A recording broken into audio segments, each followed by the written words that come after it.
Late we start today's lecture.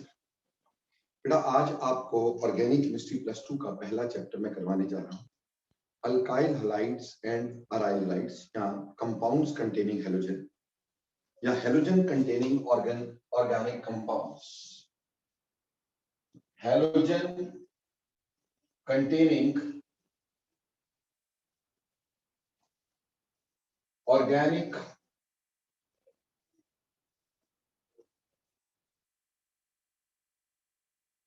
Compounds. देखो बेटा, halogen containing organic compound की बात करें तो हमारे पास सबसे पहली बात क्या होती है कि अगर हमारे पास किसी एल्केन का एक हाइड्रोजन रिप्लेस हो जाए, ठीक, किसी एल्केन का एक हाइड्रोजन हमने रिप्लेस कर दिया, ठीक, और RX बना दिया, इसको बोला हमने alkyl halide. So this is called as alkyl halide.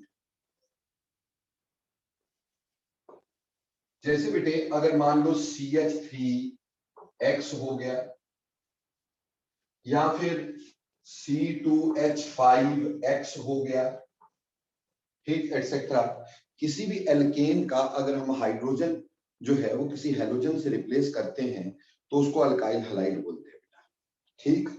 इसी तरह से अगर बेंजीन रिंग के सर पे अगर कोई हेलोजन लग जाता है, this halogen can be fluorine, can be bromine, can be iodine and can be chlorine, तो इसको हेलोएरीन या अराइल हैलाइड्स कहते हैं, अराइल हैलाइड्स, और या फिर इनको हेलोएरीन्स कहते हैं। These are also called as haloarenes और अराइल हैलाइड्स। अब मान लो बेंजीन रिंग के सिर पे कोई अल्काइल ग्रुप भी है और उस अल्काइल ग्रुप के साथ हेलोजन लगा हुआ है, वो अल्काइल ग्रुप बड़ा जितना मर्जी हो, इसको एर अल्काइल हैलाइड बोलते हैं, uh alkyl halide. So this is called as uh alkyl halide. तो ऐसे अल्काइल हैलाइड, अराइल हैलाइड्स और एर अल्काइल हैलाइड्स, ये तीन वेराइटीज हमारे पास होती हैं बेटा हेलोजन कंटेनिंग ऑर्गेनिक कंपाउंड्स की। तो सबसे पहले हम शुरू करने जा रहे हैं हेलोजन कंटेनिंग में आपके पास aryl halides. Just a second बेटा।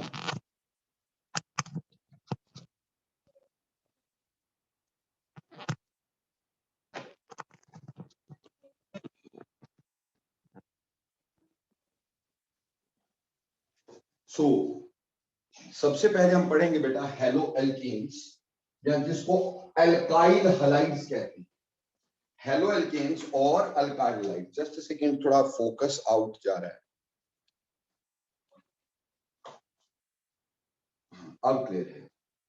तो पहले हम बात करेंगे हेलो एल्केन्स,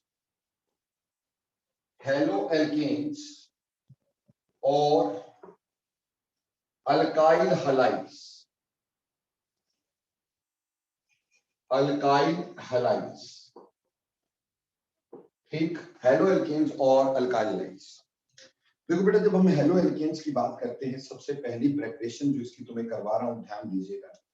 सबसे पहले हम इसकी प्रेपरेशंस की बात करेंगे।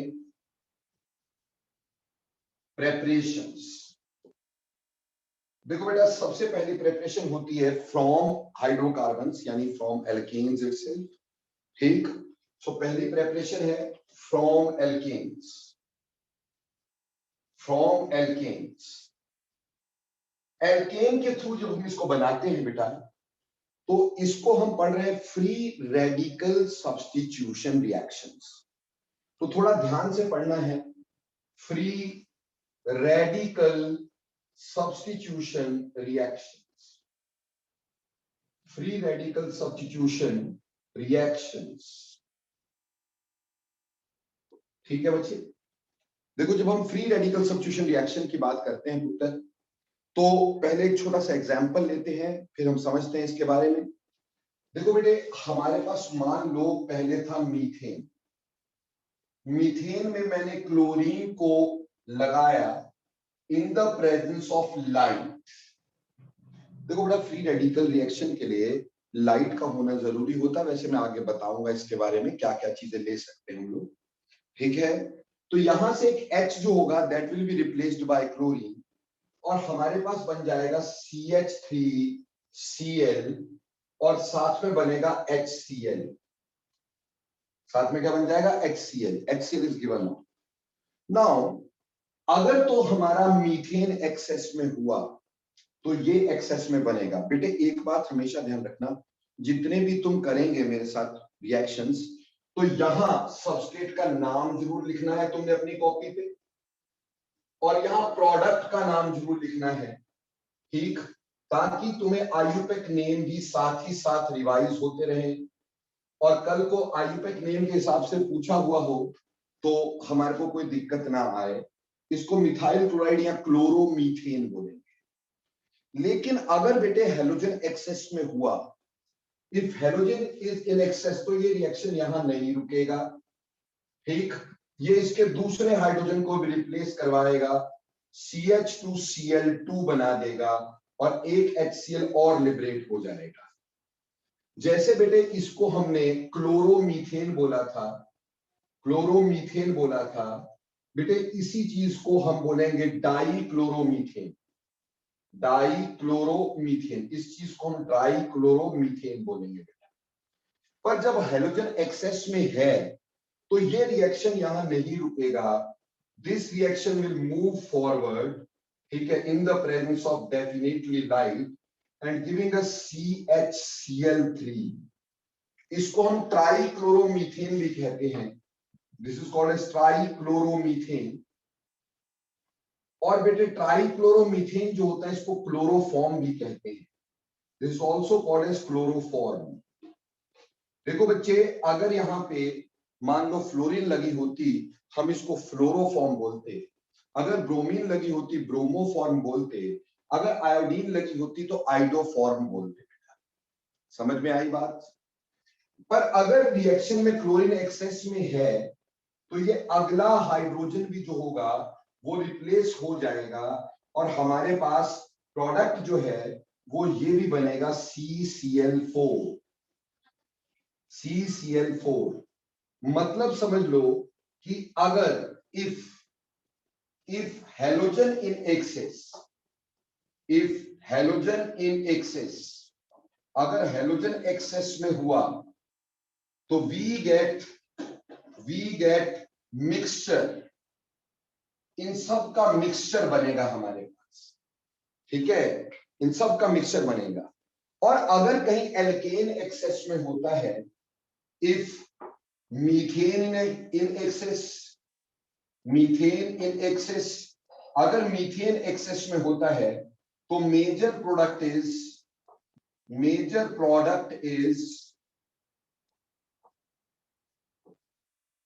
क्लोरोमीथेन। तो पहले स्टेप तक ही रिएक्शन रुक जाएगा, क्योंकि अगर मीथेन एक्सेस में हुआ तो वो सारे क्लोरीन एब्जॉर्ब कर लेगा और यहीं तक रिएक्शन रुक जाएगा। बट अगर क्लोरीन एक्सेस में हुई और एल्केन कम हुआ तो ये रिएक्शन आगे आगे जाते हुए हमारे पास ये भी बन जाएगा, ये भी बन जाएगा, ये भी बन जाएगा, ये भी बन जाएगा, सभी का मिक्सचर बन जाएगा बच्चे। क्लियर? लेकिन बेटा हम रिएक्शन ऐसे करेंगे नहीं, हम लोग करेंगे इसका मैकेनिज्म कैसे होता है। सो ध्यान से देखेंगे इसका मैकेनिज्म कैसे होता है, क्योंकि आगे हमने सब चीजें इसी पे एक्सप्लेन करनी है, ठीक। जर्नल मैकेनिज्म, तो जर्नल मैकेनिज्म में मान लो हम मीथेन की ही बात करके चल रहे हैं, इसको समझा रहे हैं। फ्री रेडिकल सब्स्टिट्यूशन का जो मैकेनिज्म होता है वो हमेशा 3 स्टेप्स में बटा हुआ रहता है, ठीक है। जो पहला स्टेप होगा, पहला स्टेप होता है इनिशिएशन। इनिशिएशन का मतलब क्या है? शुरुआत, ठीक। तो पहले शुरुआत होगी, कैसे होगी? देखो बेटे, क्लोरीन जो है, जैसे मैं क्लोरीनेशन ही करवा रहा हूं, इसी का मैकेनिज्म बता रहा हूं, इसके ऊपर ऐसे लोन पेयर्स पड़े हुए हैं, ऐसे यहां पर लोन पेयर्स पड़े हुए हैं, ठीक, और लोन पेयर आपस में रिपेल करते हैं, and because of this repulsion light जो है इसके बॉन्ड को तोड़ देती है, ठीक है जी।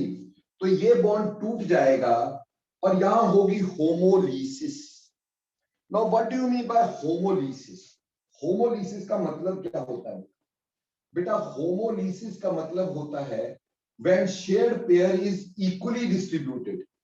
ये जो क्लोरीन का शेयर्ड पेयर है ये इक्वली बट जाएगा, ठीक, और दो क्लोरीन फ्री रेडिकल मेरे पास मिल जाएंगे। ये टूट करके दो क्लोरीन फ्री रेडिकल मेरे पास मिल जाएंगे। तो ये स्टेप जो हुआ इसको हमने इनिशिएशन स्टेप बोल दिया बच्चे, ठीक। अब इनिशिएशन के बाद जो सेकंड स्टेप हमारे पास आता है बेटा, इस सेकंड स्टेप को बोलते हैं प्रोपागेशन स्टेप। प्रोपागेशन स्टेप, देखो बच्चे प्रोपगेशन स्टेप की जहां तक बात करें तो जो मीथेन है, मीथेन पर ये क्लोरीन फ्री रेडिकल अटैक करेगा, ठीक है जी। जब ये अटैक करेगा तो यहां से H अपने साथ जोड़ेगा और हमें बना के देगा मिथाइल फ्री रेडिकल, और साथ में HCl जो है वो उड़ी उड़ी हो जाएगा, ठीक, और हमारे पास मिथाइल फ्री रेडिकल जो है वो बन जाएगा बेटा। So we will get methyl free radical and HCl will be given up, ठीक, ये पहला स्टेप हो गया, ठीक। अब देखो बेटे इसमें ऐसा भी तो हो सकता था, मान लो अगर कोई तुमसे क्वेश्चन में ये पूछ रहे कि ऐसा क्यों नहीं हुआ कि क्लोरीन ने यहां जुड़ करके हमें CH3Cl डायरेक्ट देके H फ्री रेडिकल बाहर निकाल दिया हो, ऐसा क्यों नहीं हुआ? ऐसा इसलिए नहीं हुआ क्योंकि this step is more endothermic, इसमें ज्यादा एनर्जी की जरूरत होती है, इसलिए ये स्टेप नहीं हो सकता, इसलिए ये स्टेप नहीं हो सकता, इसलिए रिएक्शन इस साइड नहीं जाएगा, हमारे पास पहले मिथाइल फ्री रेडिकल बनेगा। अब ये मिथाइल फ्री रेडिकल जो है वो अगले HCl पे अटैक करेगा और HCl पे अटैक करके यहां से Cl को जोड़ लेगा और हमारे पास यहां पे बन जाएगा CH3Cl, ठीक।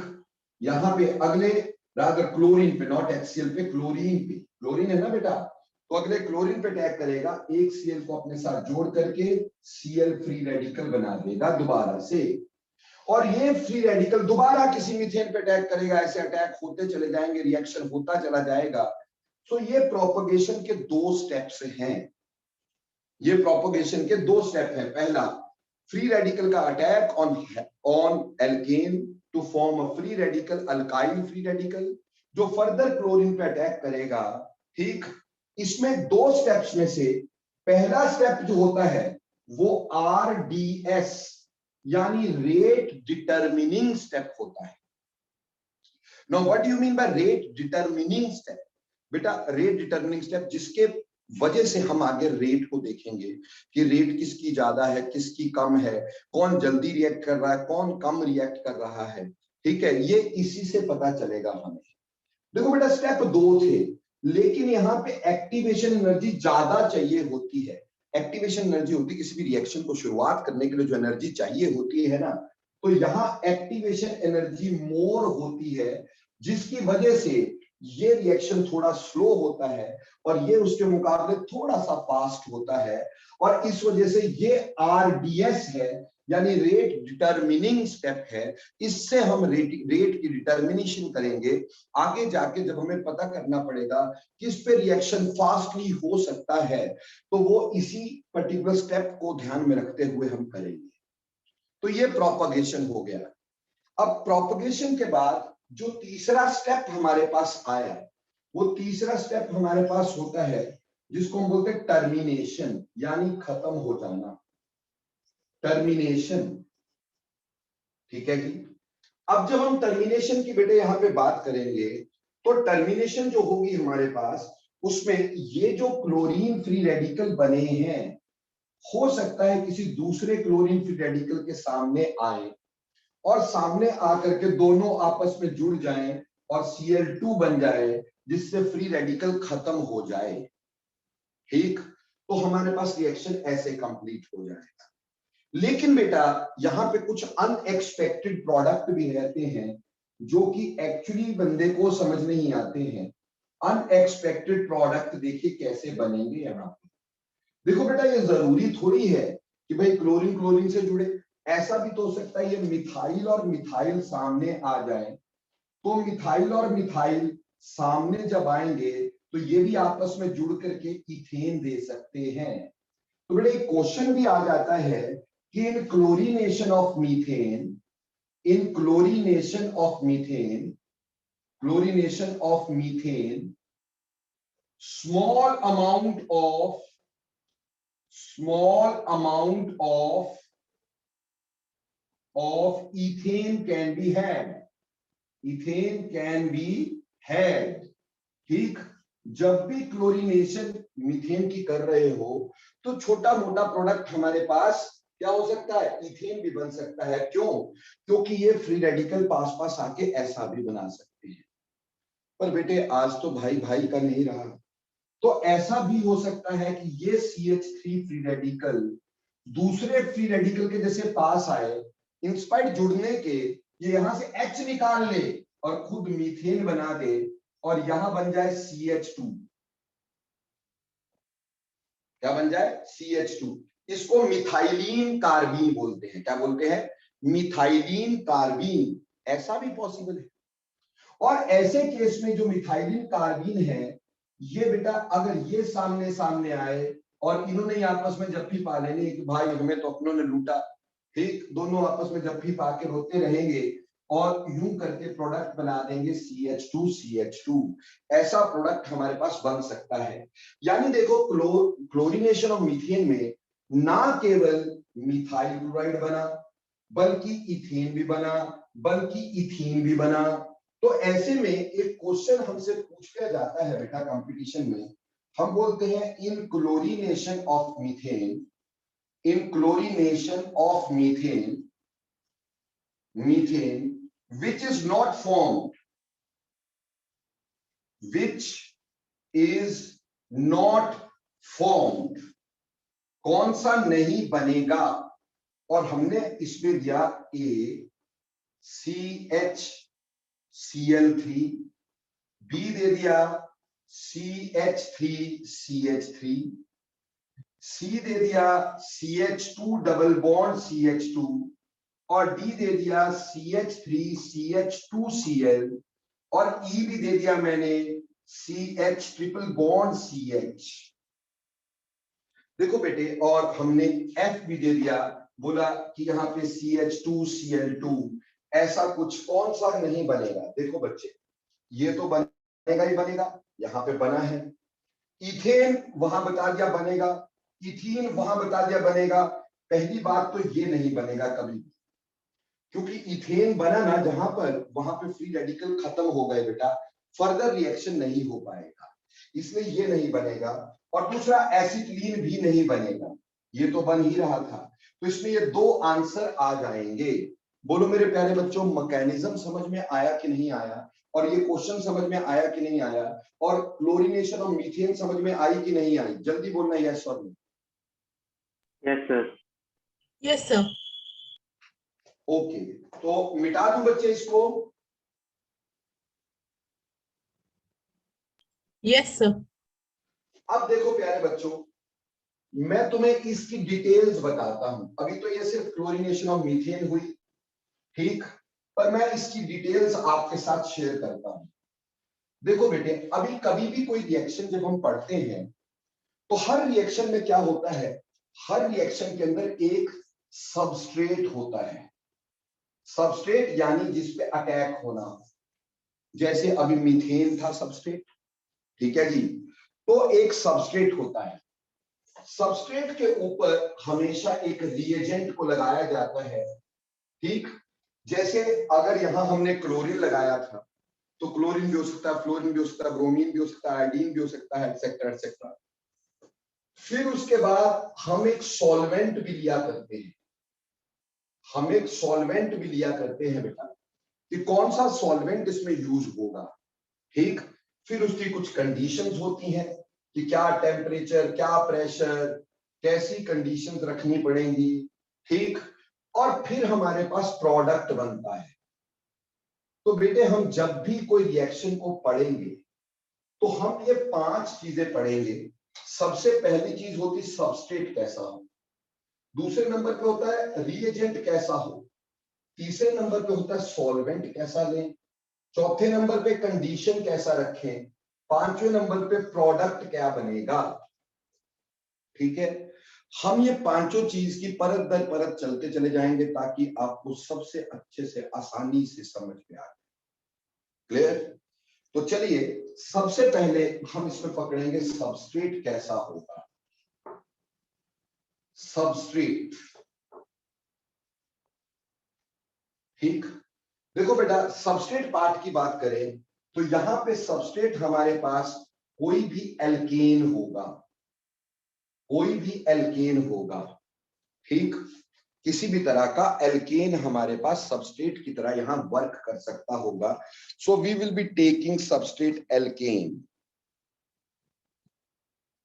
ठीक है जी, तो एल्केन विल बी सबस्ट्रेट। अब एल्केन में कई तरह के एल्केन हो सकते हैं। जैसे एक एल्केन मैं तुम्हारे साथ लेता हूं और फिर उसके बारे में डिस्कस करता हूं। मान लो पहला मैंने एल्केन ये ले लिया,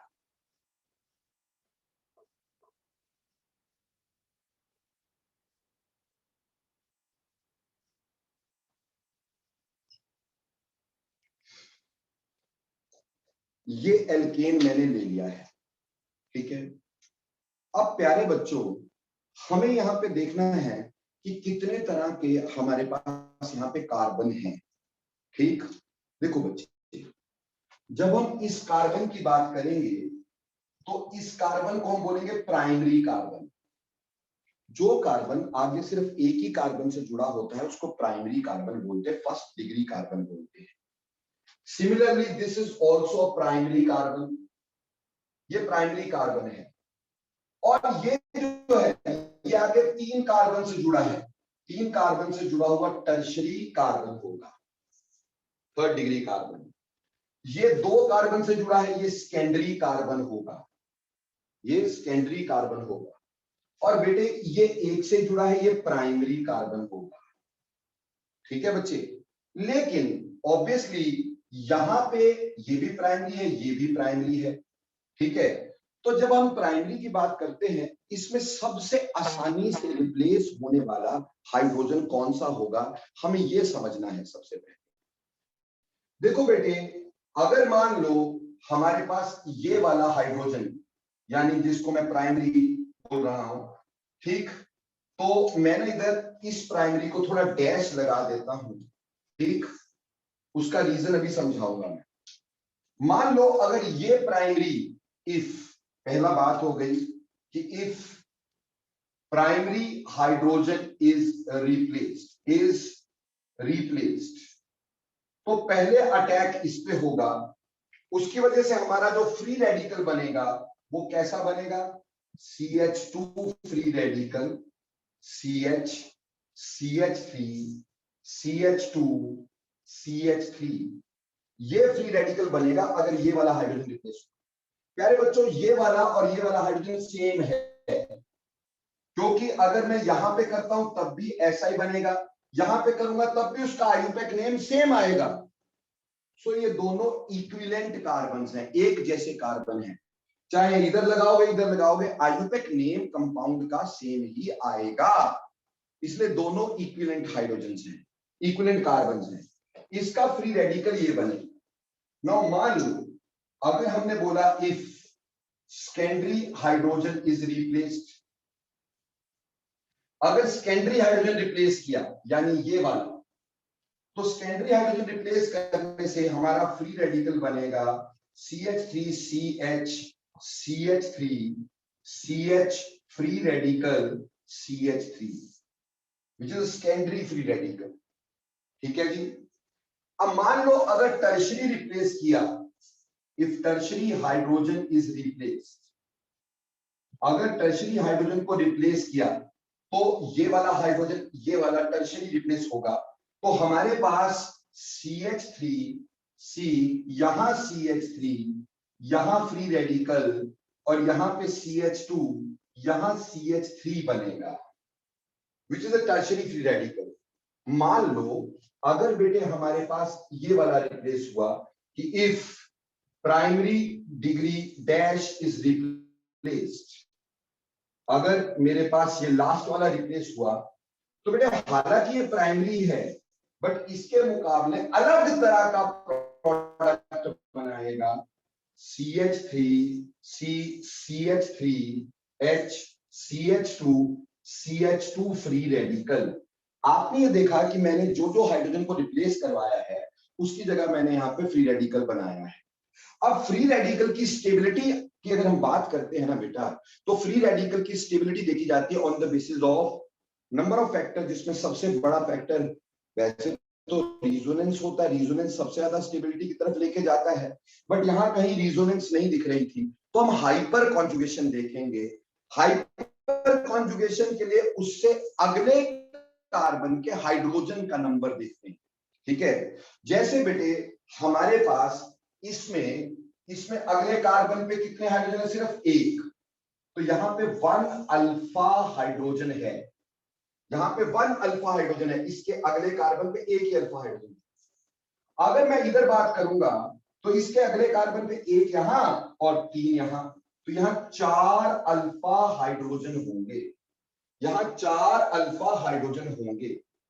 अगर मैं यहां बात करूंगा 3 3 6 और 2 8, तो यहाँ 8 अल्फा हाइड्रोजन होंगे। यानी जहां फ्री रेडिकल बना उससे अगले कार्बन पे हम हाइड्रोजन देख रहे हैं, number of hydrogen on the next carbon to that of free radical. और यहां पे सिर्फ 2 ही अल्फा हाइड्रोजन होंगे। बेटा जिसके अल्फा हाइड्रोजन ज्यादा होते हैं उसकी स्टेबिलिटी ज्यादा होती है, क्योंकि उसमें हाइपर कॉन्जुगेशन ज्यादा होगी। तो मोर is the alpha hydrogen, so more is the stability.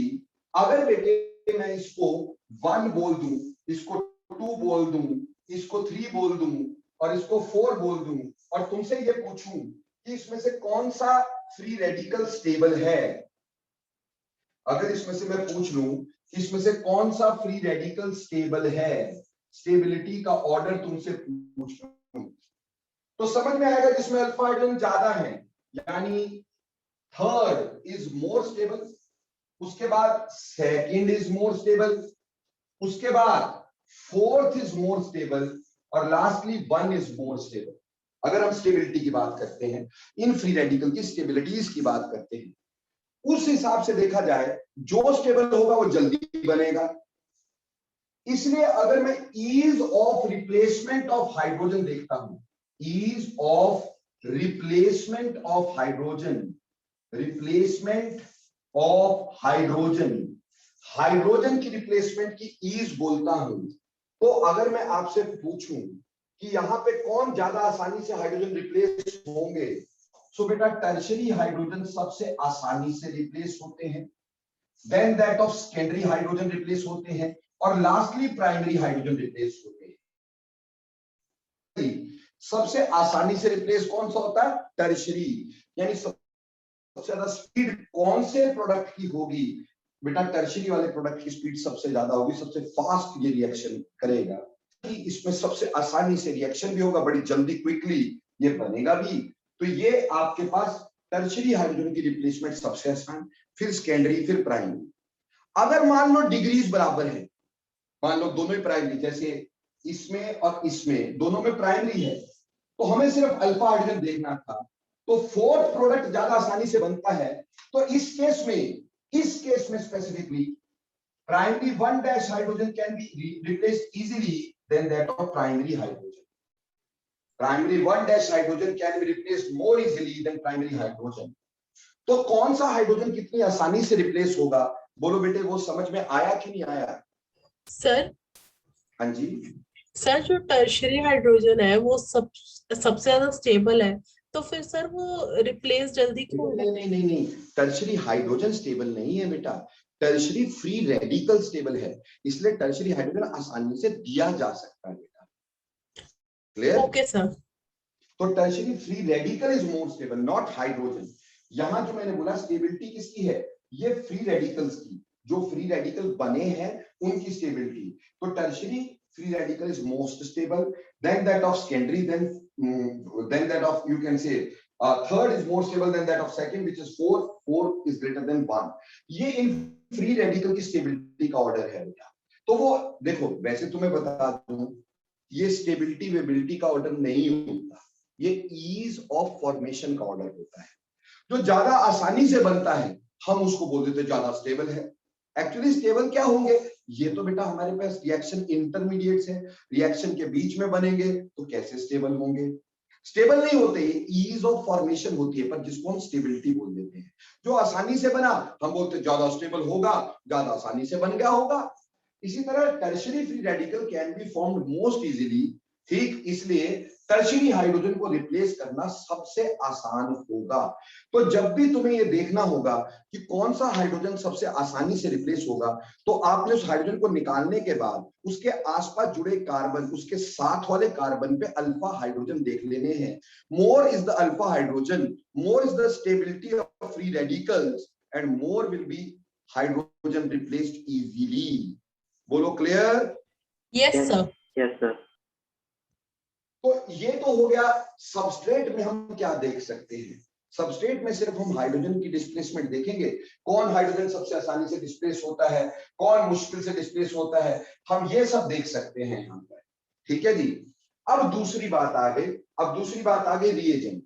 बेटे देखो, मैंने ना मैकेनिज्म एज इट इज रखना है क्योंकि इसकी मेरे को जरूरत पड़ती रहेगी बार बार, तो मैं इस पार्ट वाले को मिटाऊंगा, इसलिए साथ के साथ नोट करते चले जाना जल्दी जल्दी, ठीक है बच्चे? किसी ने फोटो खींचनी है खींच लो, किसी ने लिखना है लिख लो।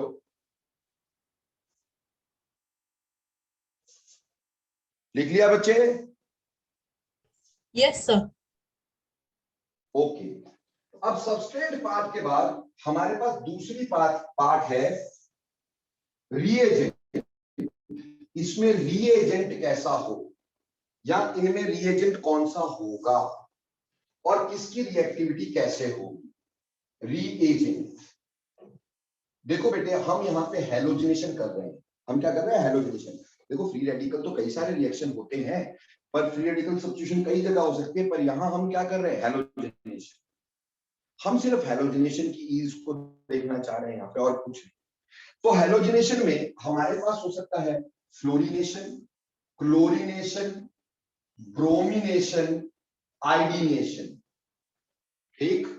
फ्लोरिनेशन, क्लोरिनेशन, ब्रोमिनेशन, आयोडीनेशन, ठीक है जी। अब देखो बेटे, इधर ध्यान देने का, ठीक, सबसे पहली बात हमारा आरडीएस ये वाला स्टेप है, तो सबसे इंपॉर्टेंट स्टेप ही मेरे पास ये है। मैं सारी बातें इसको देख करके कर रहा हूं और इसी को देख के कर रहा हूं। देखो बेटे, अगर मान लो फ्लोरिनेशन की, तो हम कभी भी डायरेक्ट फ्लोरिनेशन नहीं कर सकते। Direct fluorination is not done. Fluorination is not done. क्यों भाई डायरेक्ट फ्लोरिनेशन क्यों नहीं करते?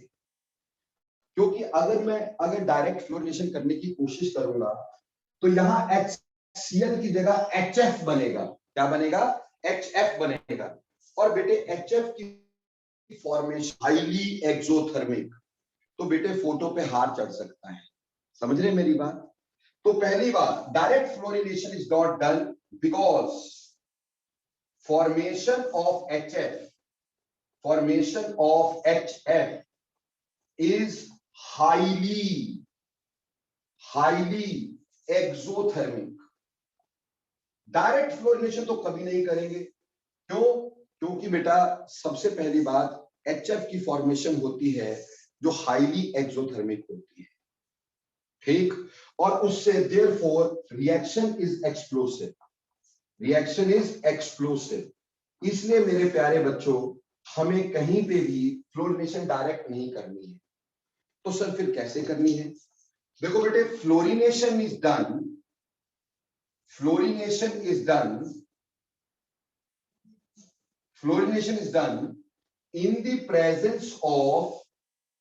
in the presence of dilute fluorine. अब डाइल्यूट फ्लोरीन का मतलब क्या? पानी डाल दे फ्लोरीन में? नहीं, रिएक्शन और एक्सप्लोसिव हो जाएगा। डाइल्यूट फ्लोरीन का मतलब पानी नहीं डालना है। डाइल्यूट का मतलब इसको किसी इनर्ट गैस के साथ डाइल्यूट करना है। जैसे फ्लोरीन के साथ आप हीलियम डाल दें, चलेगा। फ्लोरीन के साथ आप नियोन डाल दें, चलेगा। फ्लोरीन के साथ आप नाइट्रोजन डाल दें, चलेगा। यानी किसी अनरिएक्टिव गैस के साथ हम इसको डाल के फ्री रेडिकल सब्स्टिट्यूशन कर सकते हैं, otherwise direct fluorination can not be done. तो बेटे एक तो डाइल्यूट फ्लोरीन का यूज करना है, ठीक। उससे क्या होता है, जब हम इनर्ट गैस डाल देते रिएक्शन थोड़ा सा स्लो डाउन हो जाता है, ठीक है जी। इस वजह से एक्सप्लोसिवनेस नहीं होती। तो एक तो डाइल्यूट फ्लोरीन यूज करना, पहली बात। दूसरी बात, at least alkane with 6 carbon atoms must be taken। कम से कम 6 कार्बन वाला एल्केन ले लेना चाहिए, उससे कम का नहीं लेना चाहिए। क्यों नहीं लेना चाहिए? देखो बेटे, मान लो ठीक, अब 6 कार्बन का लिखूंगा ना मेरे भाई, तो मेरे जो बचे कुचे बाल उतर जाएंगे। तो मैं चाहता नहीं, मैं 3 कार्बन से समझाऊंगा और फिर उसके बाद आप समझ जाएंगे मेरे दर्द को कि मैंने यहाँ पे 6 क्यों नहीं लिखे। देखो बेटे, एटलीस्ट 6 कार्बन इसलिए लेने पड़ते। मान लो मैंने 3 कार्बन लिए थे, इस पे करना नहीं है कभी भी, बट अगर करना पड़े, ठीक है जी, अगर करना पड़े तो बेटे सबसे पहली बात है, या तो फ्लोरीन यहां जुड़ सकता है, तो एक बन सकता है CH2F, CH2CH3, एक तो ये बन सकता है। फिर दूसरी बात, फ्लोरीन यहां पे भी तो जुड़ सकता है, तो दूसरा ये भी बन सकता है CH3, CHF, CH3। और तीसरी बात बेटे, इन सब के बनते बनते HF रिलीज होता है, उससे एनर्जी रिलीज होती है, और उसकी वजह से ये वाला बॉन्ड भी टूट जाता है बीच का। तो ये 2 कार्बन अलग होके CH3, CH2F भी बनाएंगे, और ये एक कार्बन अलग होकर के CH3F भी बनाएगा। तो बहुत सारे प्रोडक्ट हमारे पास मिल जाएंगे। मान लो अगर 6 कार्बन से दिखाता मैं, तो पहले तो 6 कार्बन के पहले कार्बन पे लगता, फिर दूसरे कार्बन पे लगता, फिर तीसरे कार्बन पे लगता, बाकी सेम होते, ठीक। उसके बाद वो 6 कार्बन 5 और 1 में टूटते, ऐसा भी पॉसिबल था। तो 5 कार्बन वाले के पहले में लगता, दूसरे में लगता, तीसरे में लगता, ठीक। फिर ऐसा भी हो सकता है 6 कार्बन वाले 4 और 2 में टूटे, तो उनके प्रोडक्ट्स, फिर 3 और 3 में टूटे, उनके भी प्रोडक्ट्स। पर कल को ऐसा होता है जो 5 वाला था वो आगे टूटा, 2 में, उसके भी प्रोडक्ट्स। तो बेटा बहुत सारे प्रोडक्ट आते हैं। बोलो क्लियर है? Yes sir. तो बेटा दर्द समझ में आया कि 6 कार्बन क्यों नहीं लिखे होंगे सर ने? क्योंकि अगर सर ने 6 कार्बन लिखे, बहुत सारे प्रोडक्ट बनेंगे। आप जगह जगह से तोड़ सकते हो और जगह जगह के प्रोडक्ट बना सकते हो। लेकिन 3 कार्बन से सिर्फ मैंने अपना दर्द शो किया कि 4 तो मैंने इसी से बना दिए। तो अगर आगे लेता और भी तोड़ता और भी प्रोडक्ट बनते, तो क्या होता है 6 कार्बन से नीचे लेंगे ना, तो रिएक्शन की एक्सप्लोसिविटी की वजह से हमारे पास कोई मीनिंगफुल प्रोडक्ट नहीं बनते जाता। समझ में आई बात? एक कार्बन स्टेबल हो जाएगा, उसमें वैंडरवाल फोर्सेस ज्यादा हो जाएंगी, तो कुछ मीनिंगफुल प्रोडक्ट मिलने के चांसेस ज्यादा हो जाते हैं। ठीक है बच्चे, क्लियर? Yes sir. इसमें direct fluorination is always avoided, and if you want to do it, please do it in the presence of dilute fluorine, that take fluorine in the presence of a noble gas or any other unreactive gas. और दूसरी बात, at least alkane with 6 carbon atom must be taken। कम से कम 6 carbon atom वाला alkene लेना होगा, उससे कम में बात नहीं बनेगी। मिटा दीजिए अब ये। Yes sir. देखो बेटे, ये तो फ्लोरिनेशन हो गई। इसी तरह से एक और बात करेंगे फ्लोरिनेशन के साथ। दूसरी बात, direct iodination is also avoided. Direct iodination is also avoided, बेटा डायरेक्ट आयोडीनेशन भी हम नहीं करते। अब डायरेक्ट आयोडीनेशन क्यों नहीं करते बेटे? अगर मैंने डायरेक्ट आयोडीनेशन करी, मान लो मीथेन है और आयोडीन लिया इन द प्रेजेंस ऑफ लाइट, तो मेरे पास CH3I बन गया और साथ में ना HI। बेटा HI जो होता है ना, that is a very strong reducing agent. ये जो HI है ये बहुत ही स्ट्रॉन्ग रिड्यूसिंग एजेंट होता है, ये आसानी से टूटता है तो बहुत ही स्ट्रॉन्ग रिड्यूसिंग एजेंट होता है। ये इसको रिड्यूस करके रिएक्शन को बैकवर्ड ले आएगा, रिएक्शन को बैकवर्ड ले आएगा, दोबारा से वहीं पे पहुंच जाएंगे जहां पे हम पहले थे। डायरेक्ट आयोडीनेशन इसलिए नहीं करते क्योंकि HI formed is a strong reducing agent, it takes reaction backward और दोबारा से हमारे को वैसे ही मिल जाएगा। क्लियर हो गया? Yes, sir. Yes, sir. Therefore, iodination is done. Iodination is done. Therefore, iodination is done in the presence of. In the presence of. Therefore, iodination is done in the presence of oxidizing agent. Oxidizing agent like HNO3, like HGO, like HiO3। क्यों? ये जो होते हैं oxidising agent, ये oxidising agent है, reducing agent है, react कर जाएंगे और जैसे HI तो ये रिड्यूसिंग एजेंट है, ठीक, और ये ऑक्सीडाइजिंग एजेंट है, ये आपस में रिएक्ट कर जाएंगे, रिएक्ट करके आयोडीन एंड वाटर दे देंगे, रिएक्शन बैकवर्ड नहीं होगा, ठीक। तो ऑक्सीडाइजिंग एजेंट क्या करता है, HI को डिकम्पोज कर देता है जिससे बैकवर्ड रिएक्शन नहीं हो पाता। तो अगर आयोडीनेशन करनी है तो बेटे in the presence of oxidising agent like HNO3, HGO, ठीक, HiO3 ऐसे में करेंगे और हम ऐसे बनाएंगे। बेटा एक ना क्वेश्चन आ गया था कभी किसी जमाने में, ठीक, ऐसे करके बोल दिया कि बोला बेंजीन प्लस नाइट्रिक एसिड, ठीक, बेंजीन की जगह कुछ भी ले लो, मान लो साइक्लोहेक्सेन ले लो, ठीक, क्वेश्चन बेंजीन का था, मैंने साइक्लोहेक्सेन HNO3 प्लस यहां पे दे दिया आयोडीन और बोला प्रोडक्ट बताओ।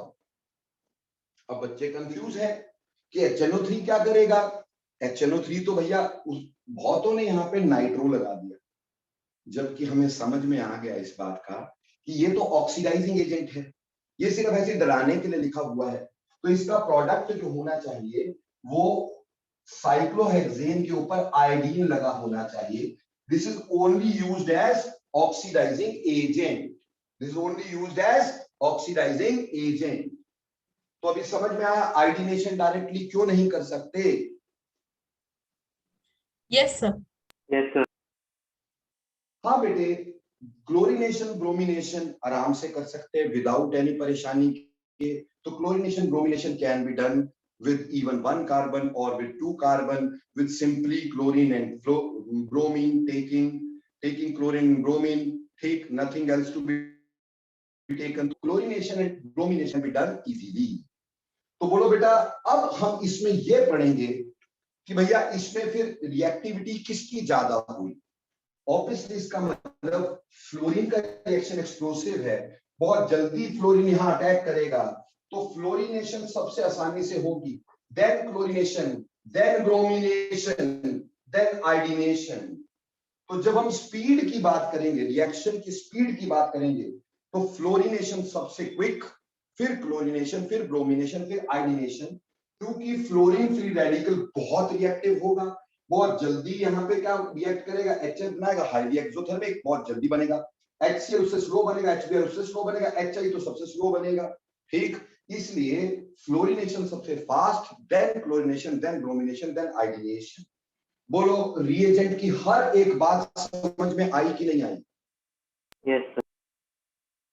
Yes, sir. तो मेरे प्यारे बच्चों ऐसे हमने क्या कर लिया, रिएजेंट भी पढ़ लिया। अब रिएजेंट के बाद अगली कहानी हमारे पास आएगी किसकी, सॉल्वेंट। इसमें सॉल्वेंट कैसे ले, किस तरह का सॉल्वेंट ले, कैसा सॉल्वेंट ले, क्यों सॉल्वेंट ले, ठीक, इन सब चीजों को पढ़ेंगे हम। अब बात कर रहे हैं सॉल्वेंट कैसा होना चाहिए।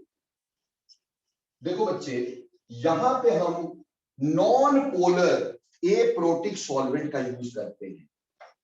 non-polar aprotic solvent is used. Now, what do you mean by non-polar aprotic solvent? Non-polar जिसकी polarity ना हो और aprotic जो H पॉजिटिव ना देता हो, ठीक? यानी कि जैसे कि फॉर एन एग्जाम्पल हम यहाँ पे यूज क्या कर सकते हैं, यहाँ पे हम यूज कर सकते हैं CCl4, हम यहाँ पे यूज कर सकते हैं CS2, हम यहाँ पे यूज कर सकते हैं बेंजीन, ठीक? और अगर पोलैरिटी हो भी तो बहुत कम होनी चाहिए, अगर पोलैरिटी हो भी तो बहुत कम होनी चाहिए, जैसे ईथर का यूज कर सकते हैं, ether is polar but very less polar. हम यहाँ एल्कोहल का यूज नहीं करेंगे, वाटर तो बिल्कुल नहीं करेंगे। क्यों? क्योंकि बेटा पोलर सॉल्वेंट जो होता है वो होमोलिसिस नहीं हेट्रोलिसिस करवाता है, तो रिएक्शन को चेंज कर देगा, ठीक? हमारे पास जो पोलर सॉल्वेंट होता है, polar solvent brings about heterolysis,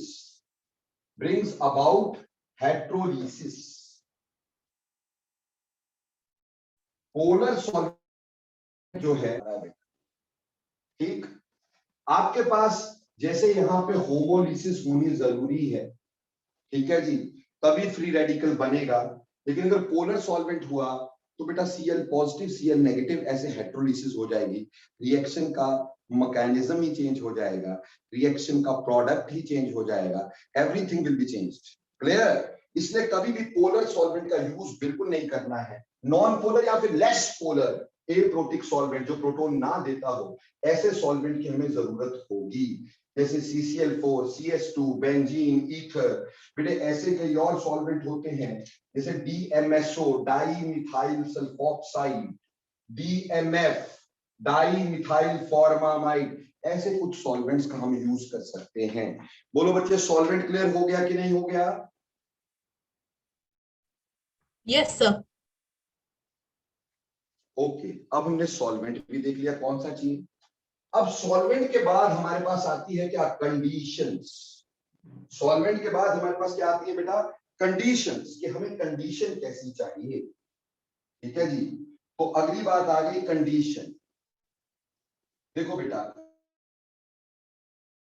एक बात, free radical reaction is always done in the presence of helper, यानी कि helper is needed, helper is needed, इनमें से एक चीज। Now what this helper is? बेटा हेल्पर का मतलब है हीट, इलेक्ट्रिसिटी,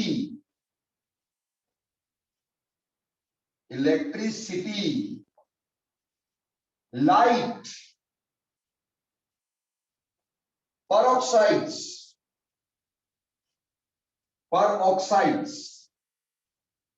and radicals, इनमें से कोई भी चीज प्रेजेंट हो, कभी भी हीट प्रेजेंट हो, इलेक्ट्रिसिटी प्रेजेंट हो, लाइट प्रेजेंट हो, या फिर पेरोक्साइड्स प्रेजेंट हो, या फिर रेडिकल्स प्रेजेंट हो, तो समझ लेना है कि ये फ्री रेडिकल रिएक्शन है। ये हेल्पर जो है that always gives us free radical reaction. तो हेल्पर का मतलब है H for heat, E for electricity, L for light, P for peroxide, R for radical. So always helper is needed, यानी heat, electricity, इनमें से कोई भी एक चीज होगी तो हम फ्री रेडिकल करेंगे। जैसे मैंने यहाँ पे आपको लाइट दिखाई है, H न्यू जो होता है ये लाइट का सिंबल होता है, ठीक? तो ऑब्वियसली लाइट में फ्री रेडिकल, तो जब भी कभी इन पांचों में से कभी भी कोई चीज देख लो तो समझ लेना रिएक्शन फ्री रेडिकल है। अब हो सकता है कि वो सब्स्टिट्यूशन हो, एडिशन हो, व्हाटएवर, बट ये जरूर है कि किसी भी फ्री रेडिकल में इनके बिना नहीं होगा, ये एक चीज होगी तो वो फ्री रेडिकल रिएक्शन होगा। बोलो क्लियर और नॉट? यस। तो ये हमें चाहिए था as you can see condition. And दूसरी बात, temperature should not be very high, temperature बहुत ज्यादा नहीं होना चाहिए बेटा, नहीं तो बेसिकली प्रॉब्लम क्या हो जाती है कि जो बॉन्ड बनते हैं वही टूट जाते हैं, ठीक है जी। तो the last thing in this reaction is product, कि हमारे पास प्रोडक्ट कैसा हो, कैसा कैसा प्रोडक्ट बनाएंगे, प्रोडक्ट। देखो बेटा, प्रोडक्ट जो होता है ना, उसके दो आगे पार्ट्स होते हैं। एक पार्ट होता है जिसको बोलते हैं हम केमिकल एस्पेक्ट, केमिकल एस्पेक्ट। अब केमिकल एस्पेक्ट का मतलब केमिकली वो प्रोडक्ट कैसा बना, किस तरह का बना। और दूसरा होता है बेटा stereo chemical aspect, stereo chemical aspect. अब स्टीरियो केमिकल एस्पेक्ट का मतलब होता है कि उसमें किस तरह की स्टीरियो केमिस्ट्री है, यानी उसमें आइसोमेरिज्म किस तरह का है। ठीक, ये दोनों चीजें हमें प्रोडक्ट की देखनी होती है कि कैसा कैसा बनेगा, किस तरह से बनेगा। तो पहले हम पकड़ेंगे केमिकल एस्पेक्ट, केमिकल एस्पेक्ट। देखो बच्चे, हमसे ये क्वेश्चन बार बार पूछा जाता है, how many monochlorinated product of this can be form, ऐसे करके क्वेश्चन आता है। ठीक, जैसे हमें पहला क्वेश्चन आ गया, हाउ मेनी मोनोक्लोरिनेटेड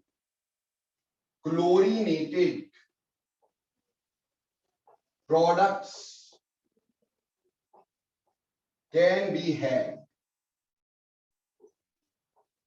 ठीक है जी, देखो ध्यान से, सबसे पहले हमारे पास आएगा जैसे CH3, CH3। मुझे पूछा गया कि इसके कितने मोनोक्लोरिनेटेड प्रोडक्ट बन सकते हैं। देखो बेटा, ये दोनों कार्बन सेम है, अगर मैं यहां लगाऊंगा तब भी 1 क्लोरोइथेन होगा, यहां लगाऊंगा तब भी 1 क्लोरोइथेन होगा। तो यहां मोनोक्लोरिनेटेड प्रोडक्ट एक ही बनेगा, एक ही बनेगा। और वो भी कैसा बनेगा, ऐसे वाला CH3 CH2 Cl।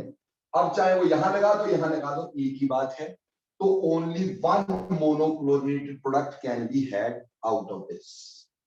ठीक है जी, ऐसे ही मान लो अगर कल को ऐसे दे दिया जाए ना, इसमें कितने मोनोक्लोरिनेटेड प्रोडक्ट बनेंगे। देखो बेटे, या तो यहां पे लग जाए, ये प्राइमरी कार्बन है और ये सेकेंडरी है, ये दोनों सेम है, तो हमारे पास दो ही प्रोडक्ट की पॉसिबिलिटी है, या तो यहां पर,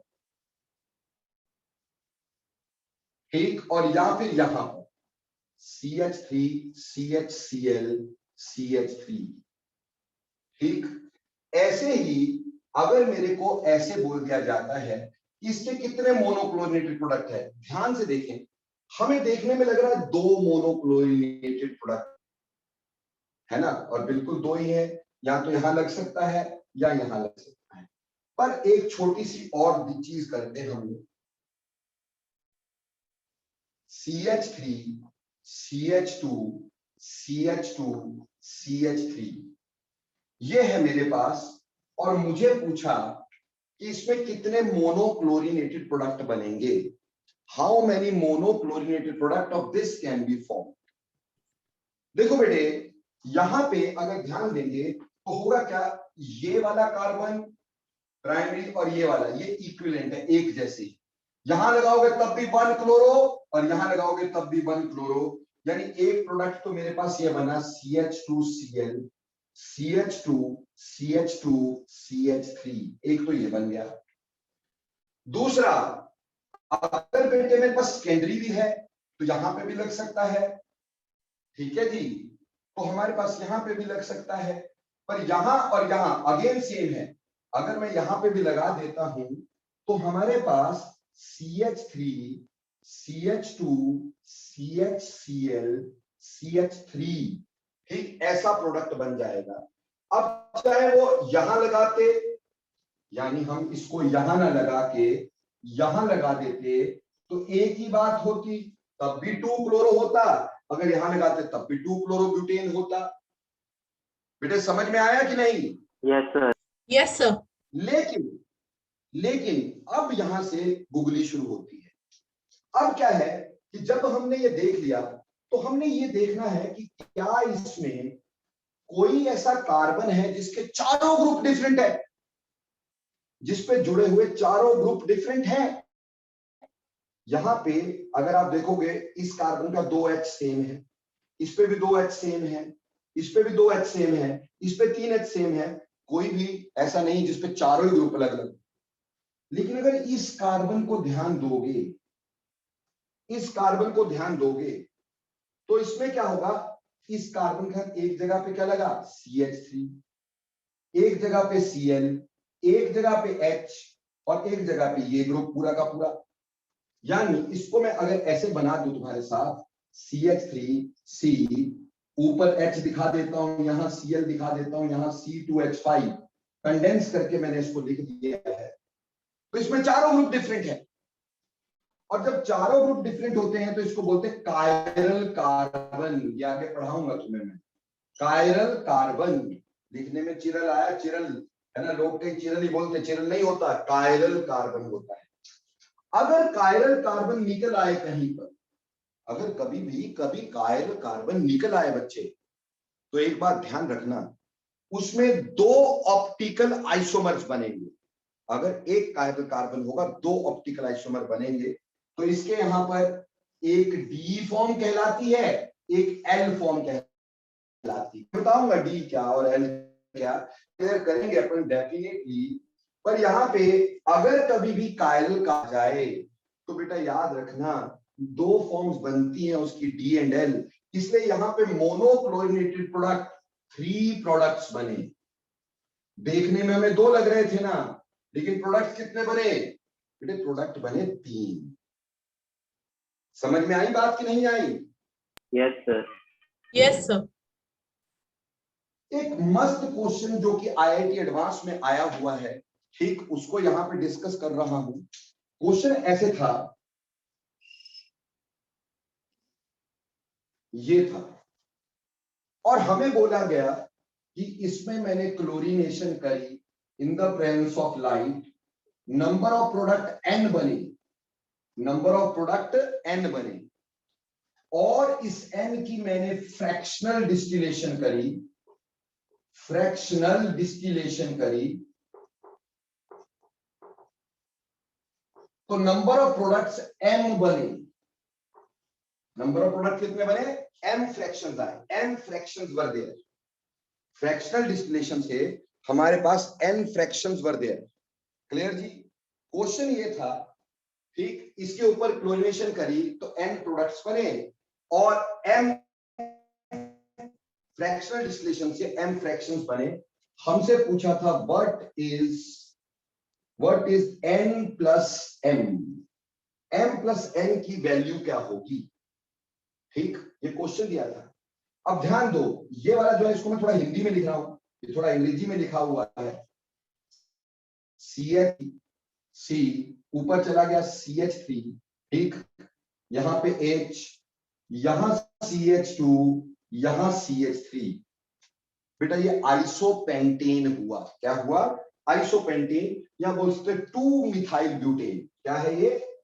2 मिथाइल ब्यूटेन है बेटा, दिस इज 2 मिथाइल ब्यूटेन। और या फिर इसको आइसो ब्यूटेन का नाम दे सकते हो, this is called as isobutane, और 2 मिथाइल ब्यूटेन इसको कहा जाता है।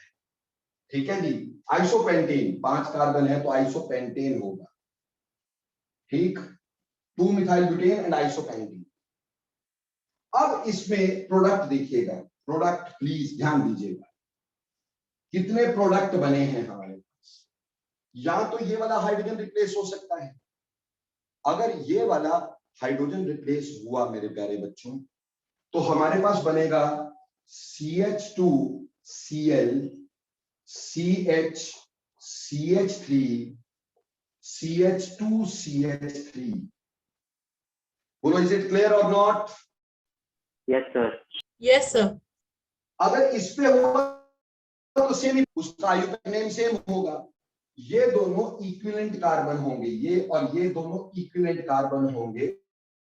और मैंने लेके बताया था तुम्हें कि ये both will be equivalent carbons, ये दोनों इक्विवेलेंट कार्बन ही होंगे। तो एक प्रोडक्ट ये बन गया, वो चाहे यहां लगाओगे एक ही बात होगी। दूसरा प्रोडक्ट अगर ये वाला हाइड्रोजन रिप्लेस होता है, ये टर्शरी वाला हाइड्रोजन रिप्लेस हुआ तो CH3 CH3 यहां पे Cl, यहां CH2, यहां CH3, ये दूसरा प्रोडक्ट बनेगा बेटा। नो तीसरा प्रोडक्ट देखें, अगर यहां पे देखें तो अगर ये वाला हाइड्रोजन रिप्लेस हुआ तो प्रोडक्ट ये भी बनेगा CH3, यहां H, यहां CH, यहां Cl, यहां CH3, एक प्रोडक्ट ये भी बनेगा। ठीक है जी। उसके बाद आगे चलते हैं, लास्ट वाला अगर यहां हुआ तो बेटा हालांकि वो प्राइमरी पर उसका नाम अलग हो जाएगा, क्योंकि यहां पे 1-chloro-2 मिथाइल है।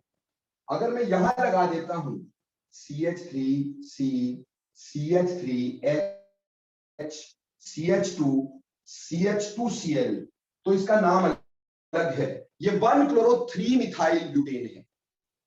जैसे ऊपर वाला 1-chloro-2 मिथाइल है, ये 1-chloro-3 मिथाइल ब्यूटेन है। तो ये 4 प्रोडक्ट हमें बनते हुए नजर आ रहे हैं। दीज आर द 4 प्रोडक्ट्स जो हमें बनते हुए नजर आ रहे हैं, पर आंसर ये नहीं। क्या हुआ कि अगर हम ध्यान दें तो ये वाला कार्बन देखें जरा, क्या इस कार्बन पे चारों ग्रुप अलग अलग दिख रहे हैं? एक साइड CH2Cl, एक साइड CH3, एक H और एक C2H5। So this is a chiral carbon. And if this is a chiral carbon, we will get 2 products of this, एक D form, एक L form. क्या यहां पे कोई chiral carbon है जिसके चारों ग्रुप अलग अलग हो? No sir. No sir. नहीं है, तो ये एक ही बना। क्या यहां पे कोई ऐसा कार्बन है जिसके चारों ग्रुप अलग अलग हो? No sir. No sir. बेटे है, ध्यान दिया करो। इस कार्बन पे Cl लगा है, H लगा, CH3 और एक है बड़ा ग्रुप, चारों अलग अलग नहीं होंगे क्या? Yes sir. इस कार्बन पे पूरा एक बड़ा ग्रुप, एक Cl, एक H, एक CH3, तो यहां पे भी D फॉर्म भी बनी और यहाँ पे L फॉर्म भी बनी, यानी यहाँ पे भी 2 फॉर्म्स हमारे पास बनी है। तो बेसिकली यहाँ पे बनी, क्या यहाँ पे कोई ऐसा कार्बन है जिसमें चारों ग्रुप अलग अलग हो? No sir. नहीं, क्योंकि इस कार्बन पे तीनों H है, इस कार्बन पे 2 मिथाइल है सेम, इस कार्बन पे 2 H सेम है, इस कार्बन पे 2 H सेम है, तो यहाँ पे कोई नहीं है। तो टोटल प्रोडक्ट इंक्लूडिंग स्टीरियोआइसोमर्स कितने बने? 1 2 3 4 5 6। तो N जो था, N की वैल्यू कितनी आई? 6। देखने में 4 ही लग रही थी, पर आई कितनी? 6। आई कितनी? 6। बोलो क्लियर है ये बात? यस। यस। अब जो ये डी एंड एल है, ये ऑप्टिकल आइसोमर होते हैं। बेटे ऑप्टिकल आइसोमर्स की फिजिकल प्रॉपर्टी सेम होती है, यानी उनका boiling point, melting point same होता है, इसलिए उनको डिस्टिलेट नहीं किया जा सकता। ऑप्टिकल आइसोमर्स का मेल्टिंग बॉइलिंग पॉइंट सेम होता है, इसलिए इसको डिस्टिल नहीं किया जा सकता। तो जब हमने इसके फ्रैक्शनल डिस्टिलेशन की तो हमारे पास 4 ही फ्रैक्शन बनेंगे, ये वाले, ये अलग अलग नहीं हो पाएंगे। D and L fractional distillation से अलग अलग नहीं हो पाएंगे। एक फ्रैक्शन ये, एक फ्रैक्शन ये, एक फ्रैक्शन ये, एक फ्रैक्शन ये, तो 4 फ्रैक्शन बनेंगे। इसमें n प्लस m की टोटल वैल्यू कितनी हो गई? 10 हो गई। बोलो क्लियर हुआ ये क्वेश्चन कि नहीं? Yes sir. मजेदार था ना? Yes sir. Yes sir. ऐसे ही देखो, अगर मान लो कल को मैं तुमसे ऐसे पूछ लेता हूं और तुमसे बोलता हूं इसमें कितने मोनोक्लोरीनेटेड प्रोडक्ट बनेंगे, how many monochlorinated products of this can be had? बेटा ये वाला, ये वाला, ये वाला सेम कार्बन है, तो एक प्रोडक्ट तो ये बन सकता है CH2Cl CH CH3 CH3, यहां लगा दो तब भी वही नाम आएगा, यहां लगा दो तब भी वही नाम आएगा, आयुपैक नेम सेम आएगा। या फिर ये H रिप्लेस करके दूसरा प्रोडक्ट बन सकता है टर्शरी। तो बेटा पहले तो ये देख लेना कि अगर डिफरेंट टाइप ऑफ कार्बन होते हैं डिफरेंट टाइप ऑफ कार्बन होते हैं। जैसे यहाँ पे अगर सारे ये प्राइमरी था तो एक ही प्रोडक्ट बना, प्राइमरी सेकेंडरी हो गए तो बन गए। अब यहाँ पे प्राइमरी है, टर्शरी भी है और यहाँ पे प्राइमरी भी है, तो बेटा इसके दो प्रोडक्ट बन गए, दो तरह के हाइड्रोजन से दो प्रोडक्ट बन गए। हाँ, उसके बाद ये देख लेना है कि स्टीरियोकेमिकली हमारे पास उसमें कोई कायरल कार्बन तो नहीं है। क्या यहाँ पे कोई कायरल कार्बन है? Sir no. नहीं नहीं है, ना ही यहाँ है, तो इसके दो ही प्रोडक्ट बने। अगर कल को मैं ऐसे पूछ लेता हूं CH3 और इसके मोनोक्लोरिनेटेड प्रोडक्ट पूछता हूं, तो बेटे चाहे यहां लगा दो, यहां लगा दो, यहां लगा दो, यहां लगा दो, यहां तो लगा नहीं सकते हो, H रिप्लेस होना है ना, तो H इस पे है ही नहीं, तो एक ही तरह के कार्बन है प्राइमरी, तो एक ही प्रोडक्ट बनेगा, जो चाहे यहां लगा दो तब भी उसका इफेक्ट नहीं वही, यहां लगा दो तब भी वही, और इसमें कोई ऑप्टिकल आइसोमर नहीं बन रहा है। बोलो पता चल गया कैसे देखना है? Yes sir. Yes sir. अगर क्वेश्चन में दिया है इंक्लूडिंग स्टीरियो आइसोमर, तब तो फिर स्टीरियो आइसोमर भी देखने हैं। कई बार क्वेश्चन में दिया होता है एक्सक्लूडिंग स्टीरियो आइसोमर, तो फिर डीएल नहीं देखना है। और अगर कुछ भी नहीं लिख के दिया तब तो डीएल पक्का देखना है। समझ में आई? तो कैसे पता चलता है प्रोडक्ट्स?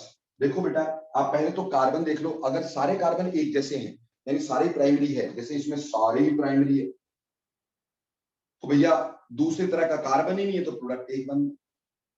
ठीक है, अगर प्राइमरी सेकेंडरी दो तरह के हो गए या प्राइमरी टर्शरी, तो प्रोडक्ट ज्यादा दो बन जाएंगे। प्राइमरी सेकेंडरी टर्शरी भी हुए तो प्रोडक्ट और भी बन सकते हैं, और फिर उसमें कायरल कार्बन भी देखना है कि कायरल कार्बन तो नहीं है, अगर कायरल कार्बन होगा तो प्रोडक्ट उसके हिसाब से भी देखेंगे। बोलो बच्चे, क्लियर हो गया कि नहीं हो गया? Yes sir. Yes sir. अब नेक्स्ट क्लास में तुम्हें करवाऊंगा बेटा मैं कि कैसे देखते हैं मेजर प्रोडक्ट कौन, क्या कैसे देखते हैं मेजर प्रोडक्ट कौन, ये नेक्स्ट क्लास में करवाएंगे अपना।